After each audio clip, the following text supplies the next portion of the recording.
Okay, we are starting chapter 5, and our lesson on chapter 5 is graphing absolute value. So this is going to be a V-shaped graph. V-shaped graph. And let's review what absolute value is first. Absolute value, the distance that a number is from 0. The distance that a number is from 0. So the absolute value of negative 3 is what? 3. The absolute value of positive 3 is what? Ooh, okay. 4 times, okay, well, what's the absolute value of negative 10? So first I do absolute value of negative 10 is just 10, you're right. So then I multiply by 4. 4 times 10. So it's going to come out as 40. So I'm going to do the math inside the absolute value symbol first. 1 take away 5. Absolute value of negative 4, which is just 4. Sorry, I'm going upwards instead of downwards. 3 times 4 is 12. All right, let's graph an absolute value function. So this normal, there's no numbers. It's just an x. The absolute value of x. This is called our parent function because we derive all of our other absolute values from this absolute value of x. So I want to practice plugging in. F of x equals y. Do you recall that? Yes. F of x equals y. So this parent function means that I'm going to, for x, plug in a negative 3. So it's the absolute value of negative 3. Can you make your absolute values a little longer so that you know it's not a 1? Because that will be confusing if you think it's a 1. So the absolute value of negative 3 is just a positive 3. The absolute value of negative 2, right, just a 2, positive 2. The absolute value of negative 1 is 1. The absolute value of 0, anything 0 is 0.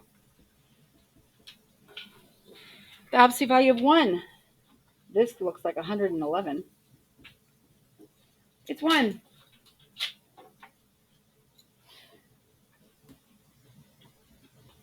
The absolute value of 2 is 2. The absolute value of 3 is 3. All right, so graphing this means I'm just graphing the ordered pairs. It's going to be a V-shaped. So go ahead and graph these ordered pairs. Negative 3, comma 3. Negative 2, comma 2.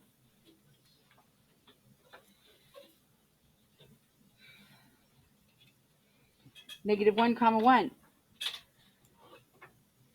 0, 0. 1, 1, 2, 2, 3, 3.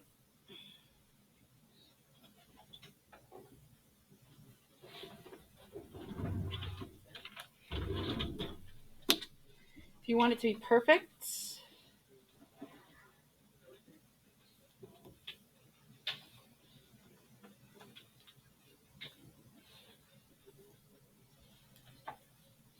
so it's not curvy, they're straight lines. So now this is called my parent function. I have key features, like important parts of my graph. Let's recall domain and range. Domain means I go from left to right.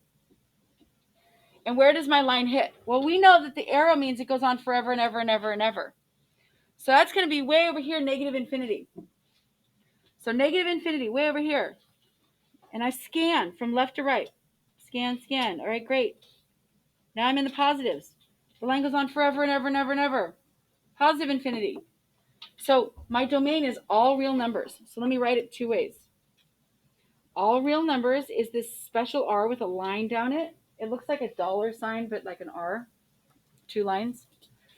That means all real numbers. I also taught you negative infinity to positive infinity is another way to represent all real numbers.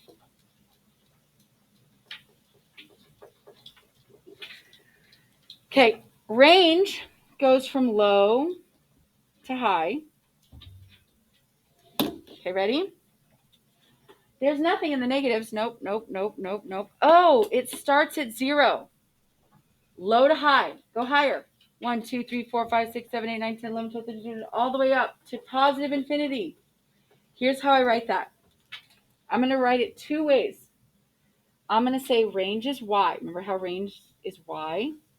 Y is greater than or equal to 0, because at 0 it starts, and then it 1, 2, 3, 4, 5, 6, 7, 8, 9, 10, 11, 12, 13.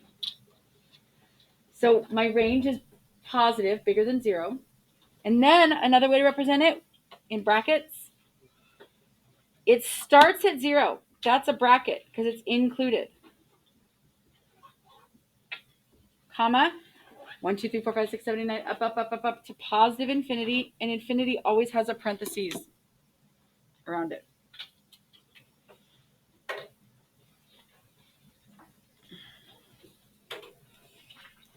Now, two new words. Axis of symmetry. Axis of symmetry is a line that cuts my graph in half.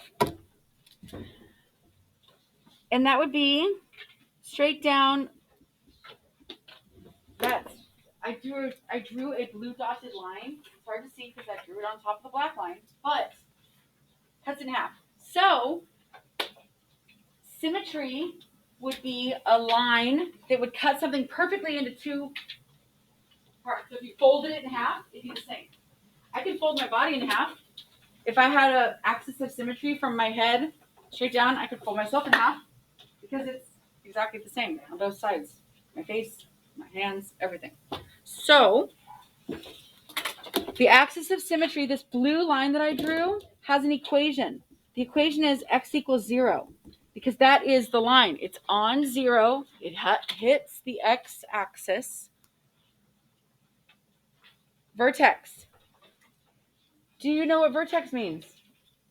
Vertex means the corner point or where the line changes direction.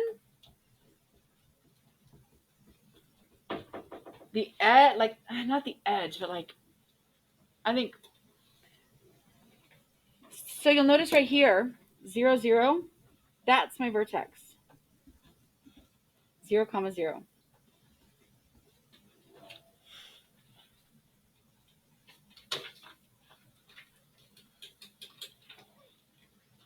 So this is called my parent function because there's nothing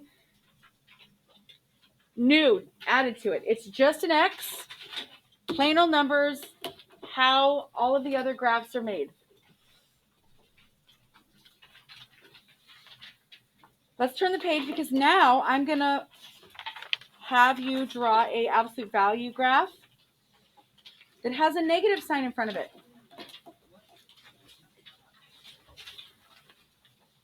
Any thoughts on what the negative sign might do?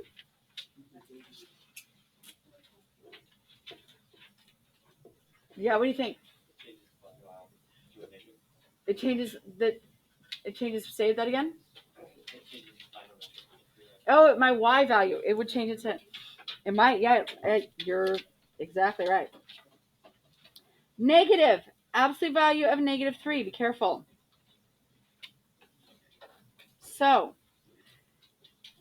cover it up and first just do what's the absolute value of -3? That's 3. And then, since there's a negative on the outside, the whole answer has to be negative. -3. Okay. The negative absolute value of -2. So, the absolute value of -2 is 2. Since there's a negative in front of the absolute value sign, I make my answer negative. The absolute value of -1. -1.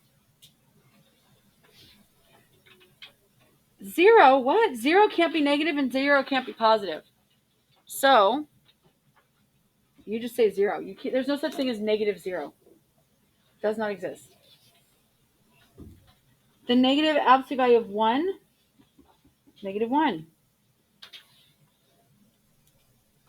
So it's my y values are multiplied by negative 1.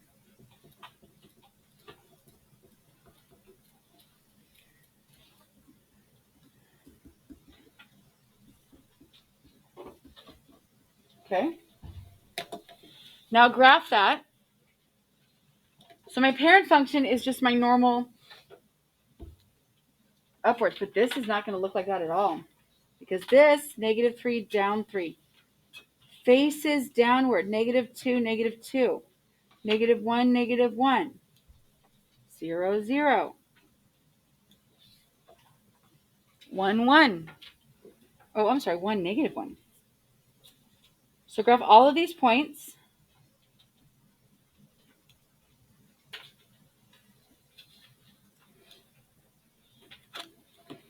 So this is, it looks the same, but it's upside down.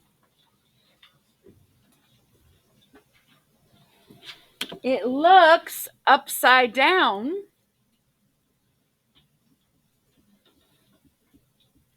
because it was reflected over the x-axis.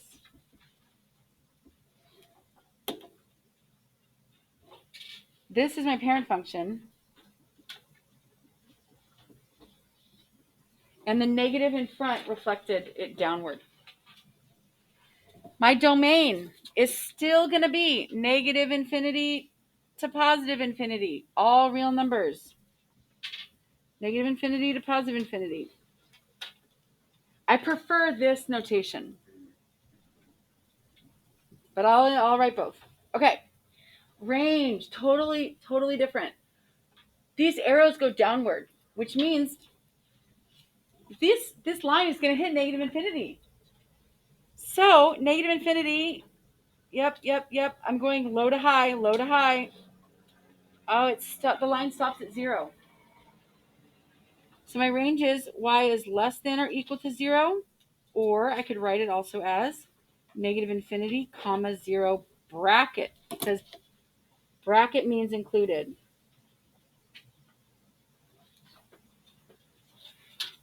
Okay.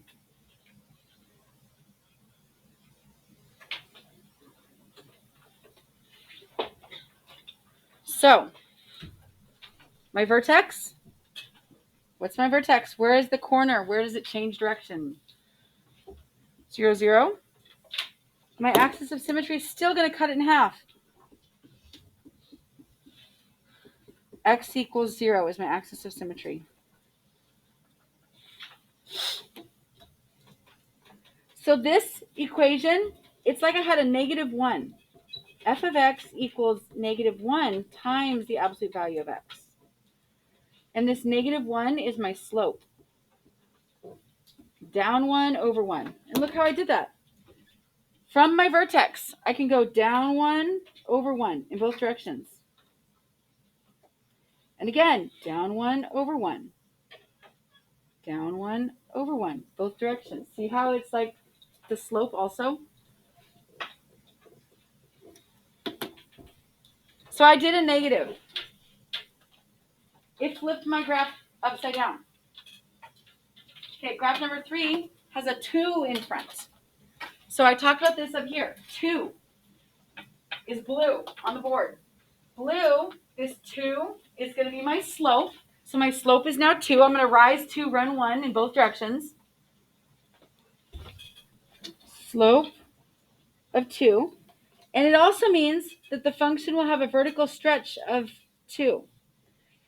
I can multiply all of my y values from my parent function. This is my parent function. Multiply all these y values by 2. So, here we go.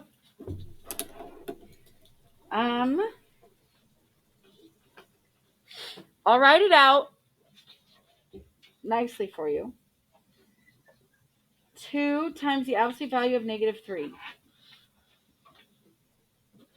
2 times the absolute value of negative 3. Do the absolute value first. The absolute value of negative 3 is what? It's 3. And then, but you're right with the 6. 3 times 2. 2 times 3 equals 6. 2 times the absolute value of negative 2. 2 times 2, 4. 2 times the absolute value of negative 1. 2 times 1, 2.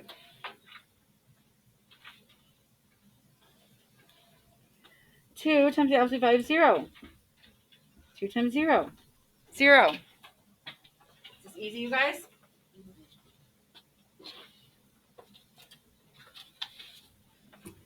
And then 2 times the absolute value of 1. 2 times 1 is 2. 2 times the absolute value of 2. 2 times 2 equals 4.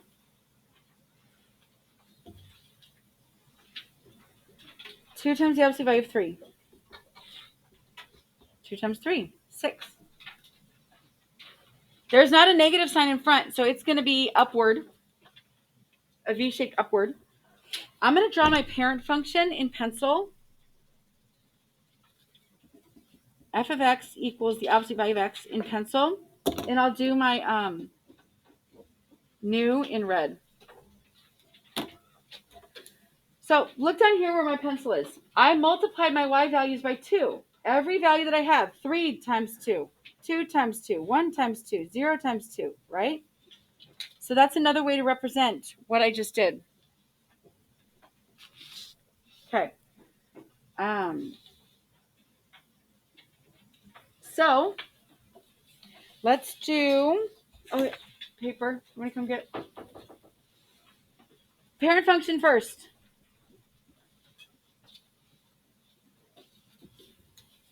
Hi, good to see you.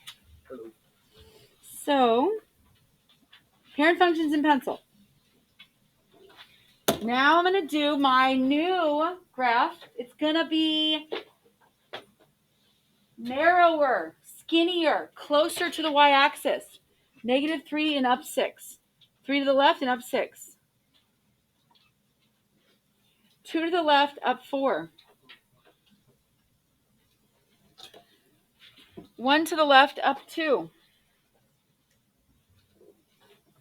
0, 0, obviously.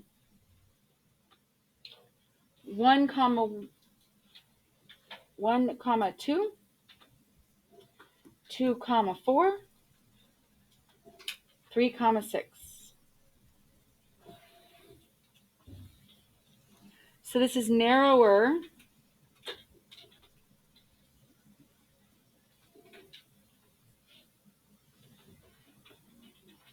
Okay. So let me talk about that slope I was telling you about. From my vertex, I'm going to go up 2 and 1 over. Up 2, 1 over. See how my slope is 2? Up 2 and 1 to the left. And again, up 2, 1 to the, in both directions. Up 2, 1. So the number in front also tells you if you want to like graph it quick from the vertex. I could do that. Slope. Domain of the red line. I'll write it in red. All real numbers. Negative infinity to positive infinity. My range. Y is greater than or equal to 0. Because low to high. Low. Nope, nope, nope, nope, nope. Oh, it's 0. And then 1, 2, 3, 4, 5, 6, 7. Also, bracket 0, infinity, parentheses. Bracket 0, infinity, parentheses. Axis of symmetry. Blue line, straight down. Bup, bup, bup, bup, bup, bup, bup, bup, bup. X equals 0. My vertex,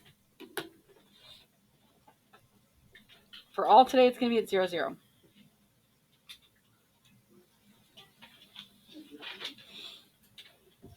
So So a 2, a whole number, a 2, a 3, a 4 is going to make it super skinnier. Last example, just a 1/2. The 1/2 is going to make it fatter, wider, expands more, okay? So, fatter and wider.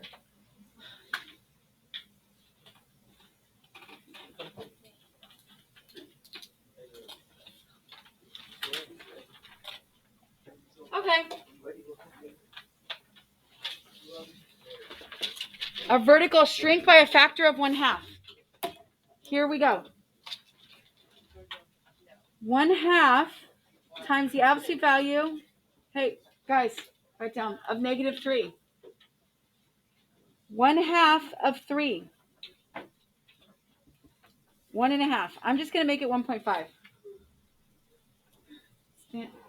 Get up and do it right. 1/2 times the absolute value of -2. That means 1/2 times 2.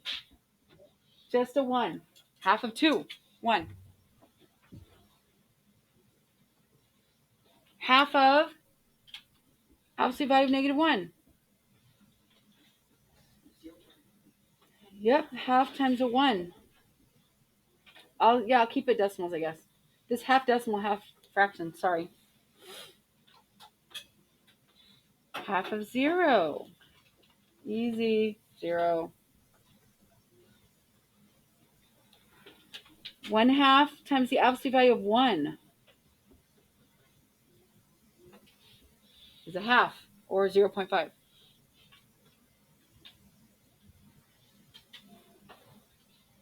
Okay? Half of 2, absolute value of 2. 1/2 times 2 is 1. And then half of 3 is 1.5.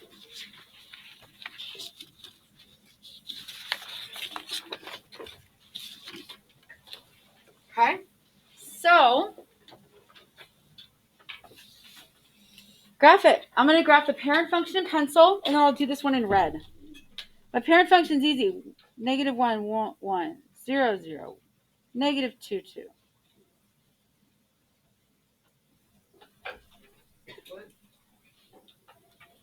So that's my parent function. And in red, I'll do remember my slope is 1/2. Rise 1, run 2. Makes it super wide. I can graph the ordered pairs. -3, 1.5. 1.5 is in between 1 and 2. So make a dot in the middle of the line. On the line, in the middle of between 1 and 2. -2, 1. -1 and only up a half. That's like right here.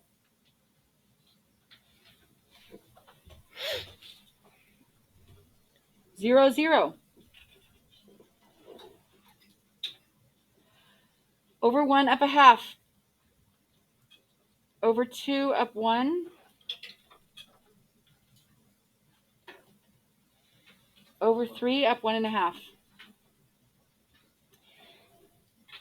From one dot to the next dot, I go up 1 over 2. Up 1 square over 2. And that's my slope.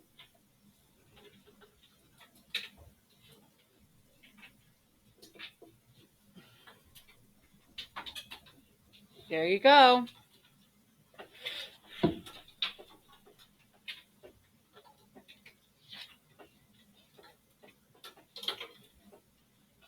This is all the same answers as before. My axis of symmetry is still straight down the middle.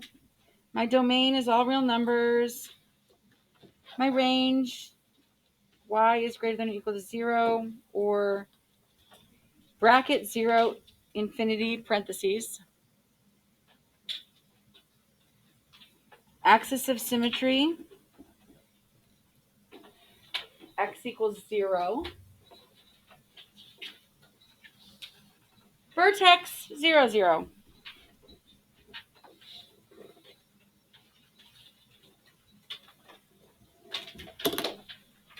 Okay.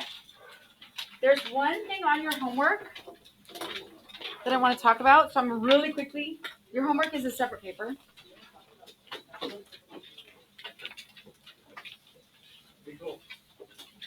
You guys look at my screen. Look at the directions for number 16. Look at the directions for number 16. Yes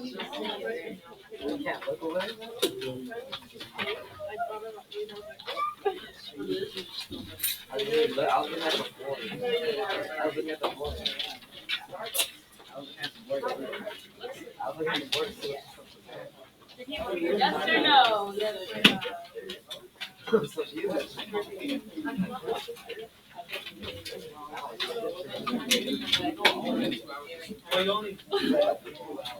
All right. Let me explain, because everything else is easy. 22, 23, you're just graphing these. But 16 and 17, tell whether each point is on the graph. This is my parent function. Looks like this. So 11, 11. Could I go over 11 and then up 11? Would it be on the line? Yes or no? Could I go over 11 and up 11? Would that be on the line? Yes, it would, because they're the same number. And look at the pattern. This is the parent function. Here's the parent function table of values. Circled in red right here. Circled in red. Could I go over 2.3 and then down 2.3? That would be down here. Is that on my graph?